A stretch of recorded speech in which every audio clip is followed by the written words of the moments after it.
Voilà, là vous voyez la température de l'eau. Bon allez, on va simplifier ce système de manière à chauffer totalement la cuve d'eau à partir de notre chauffage pour circuit de refroidissement. Ce qu'on va faire, on va tout enlever et je vais brancher au plus simple. Et je pense que il y a des gens qui apprécieront une installation beaucoup plus facile et du coup chauffer 100 litres d'eau, ça sera pas une difficulté pour vous si vous êtes branché en 220 ou si vous avez une install qui va bien. Pour ceux qui sont raccordés en EDF, ça ira bien.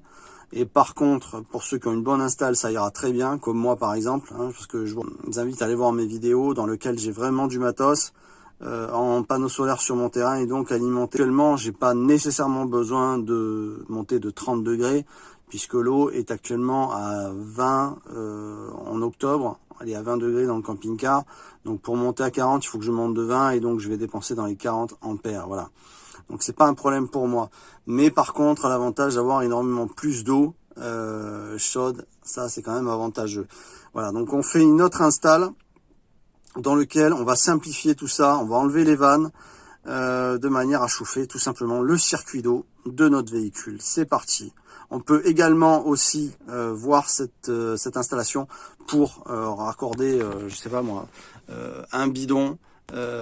Vous pouvez mettre cet appareil à un bidon, quelque chose d'un peu plus armé, un peu plus costaud quand même, de manière à ce que ça se déforme pas, et faire vous faire un réchauffement, un chauffe-eau rapide, faire un petit système. Moi, je vous montrerai. J'ai trouvé, vous savez, ces petites bonbonnes de gaz où il y a de l'hélium pour gonfler les ballons pour les anniversaires. Ça fait 5-7 litres et c'est idéal pour créer un petit chauffe-eau d'appoint en montant à 40 degrés. Ça va pas être un problème. Il faut savoir aussi que cet appareil va se couper de lui-même à arriver à une température nominale prédéfinie. Il va s'arrêter pour se mettre en sécurité. Alors la température va aller, je pense, dans les 70 degrés. Mais nous, en arrivant à 40, ce sera largement suffisant pour pouvoir se doucher et compagnie. Voilà. Mais on peut quand même monter beaucoup plus haut si vous faites une install avec un système qui va bien. Allez, c'est parti. On va faire quelque chose de plus simple dans l'immédiat. Alors je voudrais juste rappeler un truc. C'est que du fait qu'on est monté à 40 degrés avec le petit chauffage que je présente depuis la dernière fois, eh bien, si on regarde le laser, si on regarde l'extérieur, on est dans les 70 degrés, alors que le trou-mât en lui-même, tu vois, sur la partie supérieure, annonce 30 degrés, alors qu'on est à 40 degrés en eau à l'intérieur, d'accord ? Et là, si on regarde on est dans les 70 degrés. Cette partie qui est là, c'est la partie où votre boiler, votre trou-mât aspire l'air chaud. Parce qu'à l'intérieur, vous avez des ailettes à l'intérieur. Et ces ailettes répartissent la chaleur, puisque la chaleur monte. Parce que je rappelle, c'est une marmite à l'intérieur, comme une gamate, qui est chauffée par un brûleur en dessous. Et donc la chaleur monte, elle se répand dans les ailettes à l'intérieur. Je vous invite à aller voir une dernière vidéo que j'avais faite, où justement je montrais l'intérieur de ce même trou-mât. Et donc la chaleur en fait est aspirée ici. Vous avez à cet endroit-là, vous avez un soufflant qui va propulser l'air pulsé par les différentes buses qu'on a partout dans les camping-cars. Donc ça veut dire quoi? Ça veut dire que non seulement on a de la chaleur, on a 40 degrés d'eau chaude à l'intérieur, mais on a aussi de la chaleur qu'on peut récupérer. Alors lui, bien évidemment, il est éteint, le boiler. Il fonctionne avec son système normal, qui est là. Quand tu l'allumes, lui, il va se mettre en ventilation avec son brûleur. Or là, il est déconnecté puisqu'on a chauffé avec notre chauffage que j'ai présenté depuis la dernière fois. Ça veut dire quoi? Ça veut dire que si, par exemple, on rajoute une autre aspiration, parce que tout ça c'est du plastique à l'intérieur. C'est facile de faire une petite modification, un petit rajout dans lequel on peut venir récupérer cet air chaud avec une grosse durite et un petit système de ventilation qui va répartir la chaleur à l'intérieur du camping-car. Donc voilà, je coupe tout, j'enlève tout. Et là j'ai notre petit chauffage. Vous voyez la confection du chauffage en métal qui est super costaud. C'est du très bon matos. On voit là la petite pompe avec les ailettes qui aspirent l'eau. Et le rejet de l'eau se fait de ce côté. Donc devant on a la partie résistance à l'intérieur, je l'ai déjà démonté. Et puis sur l'arrière, on a la partie électrique. Voilà, avec puis l'eau en fait circule sur le haut. Là, il y a un joint tout le long qui fait que l'eau elle passe pas, elle rejoint pas le système électrique, ce qui fait que l'eau se chauffe à l'intérieur de cette petite cuve et repart par là. Et voilà, ainsi de suite, ça aspire de là-bas, ça repart par là. Voilà comment fonctionne notre petit système.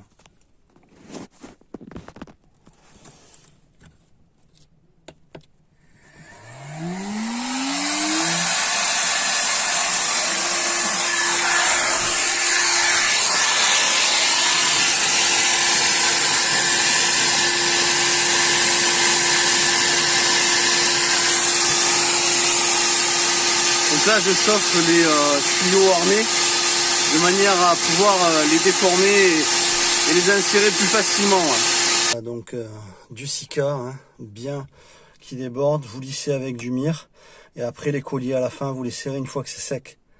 Parce que sinon, c'est encore pire, quoi. Faut vraiment attendre bien 8 heures. En train de faire le nouveau système du chauffage et pour chauffer l'eau. Donc je voulais vous montrer la différence entre les colliers que j'ai reçus AliExpress, qui sont d'une solidité totalement incomparable à ceux d'Amazon. Voilà, vous avez du Amazon et on voit la différence. Et je peux vous dire que sur le tas, ils pètent beaucoup plus facilement. Alors bon, pour péter, il faut insister, on est d'accord. Mais quand tu serres vraiment fort, au niveau des canalisations, j'en ai pété déjà 2. Alors que ceux-là, eh bien, ils vont très très bien et ça fonctionne du tonnerre. Voilà. C'est une petite info, hein, parce qu'on dit, voilà, AliExpress, ben moi, je suis ravi et je prends tout là-bas. Donc, je vous mets les liens de ce matos-là. Allez, on continue. Là, je vais placer maintenant les colliers de serrage. J'ai mastiqué avec le Sika pour l'étanchéité un petit peu partout. Et maintenant, on va fignoler ça comme il faut et on va le fixer à la verticale de préférence. Ça peut être un peu incliné, mais ça préfère la verticale. Allez, on y va.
Voilà, là on est bon, d'après le constructeur au niveau du chauffage, une position inclinée comme ça va, mais à l'horizontale, ça aime moins. Donc là c'est pas mal, ça permet que l'eau chauffe bien dans la partie cuve à l'avant, et après est poussée par le moteur interne, la petite pompe interne.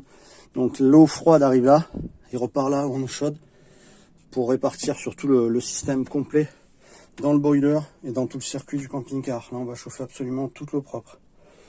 On va faire cet essai, donc c'est le moment d'allumer l'eau et de faire des essais, de voir l'étanchéité.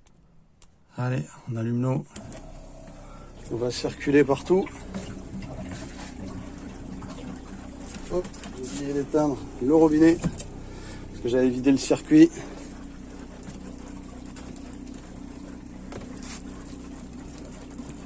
Alors, été, hop, on a la pompe qui s'est arrêtée. Voilà. On va vérifier l'étanchéité de tout. Impeccable. Impeccable. Impeccable. Impeccable. On n'a plus qu'à faire notre essai. Parti, j'allume le convertisseur temporel. Hop. On va brancher. Alors là, j'avais branché le sèche-cheveux. Donc on va débrancher et mettre la prise chauffage. Ouais, le sèche-cheveux m'avait servi pour dilater les tuyaux, notamment les tuyaux armés comme on le voit là, qui en ont besoin. Donc notre circuit d'eau, on va voir où ça en est. J'ai pas vérifié là. Est-ce que là on est étanche? On est étanche. Voilà. Alors c'est parti, on envoie, on allume. Attention. Donc bien sûr là, l'installe, elle est reliée de façon rudimentaire, hein, la prise est là, mais je ferai un système beaucoup plus propre avec une alim en façade ou quoi, quelque chose qui fait que j'allume mon chauffe-eau électrique rapidement. Bon voilà, on y va, c'est parti, on va voir si l'étanchéité va marcher avec l'eau chaude et si le système fonctionne. Attention, on entend la pompe qui s'est mise en marche. Donc là ça se passe très bien, on entend que le chauffage et sa petite pompe fonctionnent. On entend bien, je vois bien l'eau circuler dans les tuyaux armés, je sais pas si... Non, je pense pas que ça se voit. En température, en façade, on est dans les 50, 40, 39, c'est normal, on est en plein dans la résistance. En sortie de tuyau, on est dans les 18 degrés l'eau interne, voilà, 19 degrés, on monte progressivement. Donc tout va bien. On est en train de chauffer le circuit total de l'eau. Tout va très bien. Bon mais voilà, je l'ai relevé un coup, puisque c'est plus préconisé pour être à la verticale malgré tout, donc je l'ai fait. Ça fonctionne bien, le circuit tourne bien, on entend la pompe du chauffage. Et là, ça chauffe toute la cuve d'eau. Donc c'est pas un problème moi pour chauffer tout ça. Mais l'avantage, c'est que je suis plus limité du coup, avec seulement la capacité d'un boiler qui varie entre 11 et 14 sur le modèle. 14 litres, 11 et 14 litres. Là, je suis plus du tout limité, donc j'ai de l'eau chaude. En grande partie, je peux aussi tempérer une partie de ma cuve. Enfin voilà, moi perso, je pense que ce système me plaît beaucoup parce que encore une fois, je ne suis pas limité et je peux avoir une centaine d'eau bien chaude plutôt qu'en avoir 10 après rallumer ainsi de suite. Comme moi, c'est pas un problème. L'électricité avec le système, je vous invite à aller voir la station solaire que j'ai créée à mon terrain à Neverland. Honnêtement, avec tout ce qu'il y a en batterie, en solaire, c'est pas un problème de faire tourner ça pendant 1 heure. Voilà, c'est pas du tout un souci. Donc voilà, je suis content. Ça c'est la deuxième installation. À chacun de voir, bien évidemment, que l'autre est plus pratique pour être mobile, puisqu'on va chauffer uniquement le boiler, le Truma. Voilà, et puis ça c'est plus adapté pour moi qui veut plus de quantité d'eau chaude et que c'est pas du tout un problème pour alimenter en énergie. Donc ça me va bien. Moi, je pense que je vais laisser ce système-là. Ou peut-être que je testerai par la suite un 3e système. Mais voilà, je me suis amusé à faire les 2 systèmes. Et c'était vraiment pas mal de faire ça. Et tout va bien avec le convertisseur allumé qui est là. Voilà. Donc une bonne installation solaire. Et puis là, je chauffe tout mon circuit d'eau. Nickel, je suis vraiment content. Franchement, je suis pas prêt de changer. Voilà, vraiment super, t'imagines, il n'y a plus de carburant, tu n'es pas obligé d'utiliser, je veux dire, des énergies fossiles comme le gaz ou du gasoil, voilà, donc là vraiment du solaire, et après c'est gratuit pour te chauffer, donc yes, très très content. Voilà, n'oubliez pas de mettre un petit pouce, vous abonner si vous êtes tombé sur cette vidéo par hasard, et puis vous avez le matériel en description de ce petit chauffage, vraiment des colliers que je conseille parce que ça coûte une blinde en bricolage, donc je vous ai mis des liens vraiment pas chers. Allez voir, ça vaut le coup. Merci encore et on se retrouve dans les vidéos. N'hésitez pas à partager aussi, ça permet que ça peut aider plusieurs personnes qui sont intéressées pour faire un système qui est gratuit de se chauffer. Une fois que tu as fait ton install solaire, ben voilà, c'est que du gratos. Ciao, ciao tout le monde!